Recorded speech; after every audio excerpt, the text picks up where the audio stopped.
Assalomu alaykum hammaga, Shirin Dunyo kanaliga xush kelibsiz. Bugun sizlar bilan juda ham mazali chiqadigan, to'yimli va barakali pitsa tayyorlaymiz. Pitsani xamirini tayyorlashni boshlaymiz. Bu safar sutli xamir tayyorladim. Chuqurroq idishimizga 200 ml iliqdan issiqroq sut, 1 choy qoshiqda quruq xamir turish, 2 choy qoshiqda shakar va 2 osh qoshiqda zaytun yog'i solamiz. Zaytun yog'ini o'rniga oddiy hidsiz o'simlik yog'idan foydalanishimiz mumkin. Hammasini yaxshilab aralashtirib olamiz. Ustini yopib 5 daqiqa davomida qoldiramiz. Shakarlari erib, drojasi biroz oshadi va endi buni ustiga oldindan elakdan o'tkazib qo'yilgan 300 gram un, 1 choy qoshiqda tuz solib, biroz un bilan tuzni qorishtirib olamiz. Keyin hammasini aralashtirib, yumshoqqina xamir qoramiz. Tayyor xamirni biroz mushlab olishimiz kerak. Mana xamir tayyor. Endi ustini yopib, kamida 1 soat davomida iliqroq joyga oshirishga qoldiramiz. Xamirimiz oshib chiqqunigacha ustiga solinadigan mahsulotlarni to'g'rab tayyorlab olamiz. Nachinkasi ya'ni hamma o'zi xohlagan mahsulotlardan foydalanishlari mumkin. Ekranda ko'rib turganingizdek, bulg'orlarni mayda kubik shaklida to'g'radim. Qora zaytunlarni yarimta bo'lakdan bo'lib chiqdim va birozgina ismaloq, 2 dona o'rtacha kattalikdagi pomidorni parrak qilib to'g'rab oldim. Tayyor, bularni chetga qo'yib turamiz.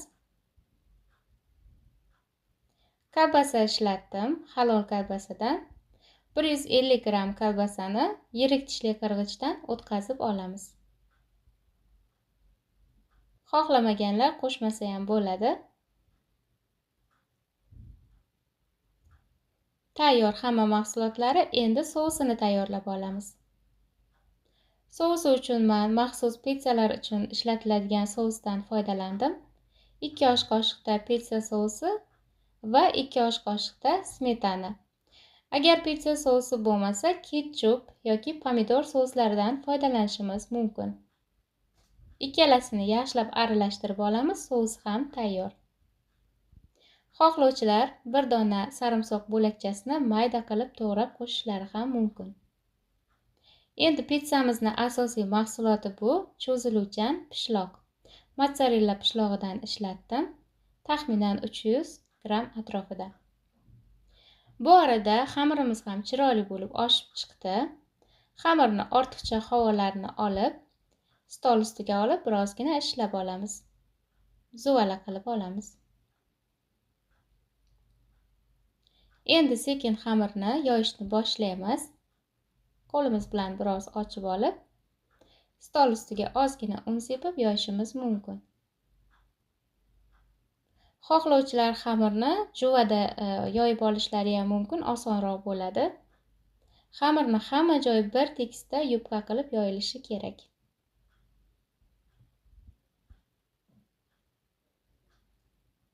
Ekranda ko'rib turganingizdek, men qo'lim bilan yoyib chiqdim, aylantirib.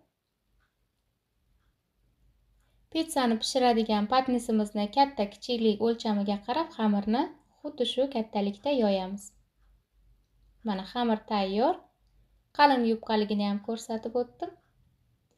Va endi patnisga joylashtiramiz.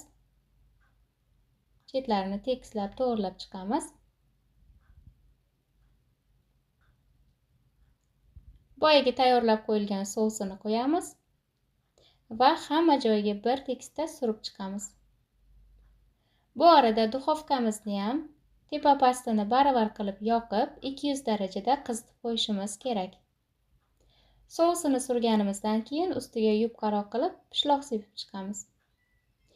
Va keyin hamma qolgan to'g'ralgan mahsulotlarni joylashtiramiz. Qirg'ichlangan kolbasa, pomidor, to'g'ralgan bulg'orilar, zaytun va ko'kat. Hamma mahsulotlarimizni terib chiqqanimizdan keyin ustiga qalinroq qilib pishloqdan qo'yib chiqamiz. Pishloq sevuvchilar ko'proq qilib, xohlamaganlar kamroq qilib kamaytirib tayyorlashlari mumkin. Endi qizigan duxovkada 20-25 daqiqa davomida pishirishga qoldiramiz. Xamirlari ham, qolgan mahsulotlari ham to'liq pishadi, juda ham mazali chiqadi. Pizzamiz mana chiroyli bo'lib pishib chiqdi.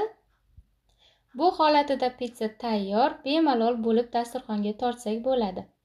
Pishloq sevuvchilar uchun bo'laklab, ustiga yana biroz pishloq sepib, duxovkada 5 daqiqa davomida qo'yib olamiz. Mana kesib chiqdim va yana 50 gram mozzarella pishlog'idan qo'yib 5 daqiqa duxovkaga qo'yib eritib oldim. Yana ham ishtahali chiqadi, pishloqlari cho'ziluvchan bo'lib. Juda ham to'yimli, juda ham mazali, yumshoqqina pizza bo'ladi. Albatta tayyorlab ko'rishlaringizni tavsiya qilaman. Va video yoqqan bo'lsa like bosib, kommentariy yozib qolishni ham esimizdan chiqarmaylik. Hammaga yoqimli ishtaha, har doimgidek Shirin Dunyo kanalini kuzatishda davom eting va yana keyingi video retseptlarimizda ko'rishguncha omon bo'ling.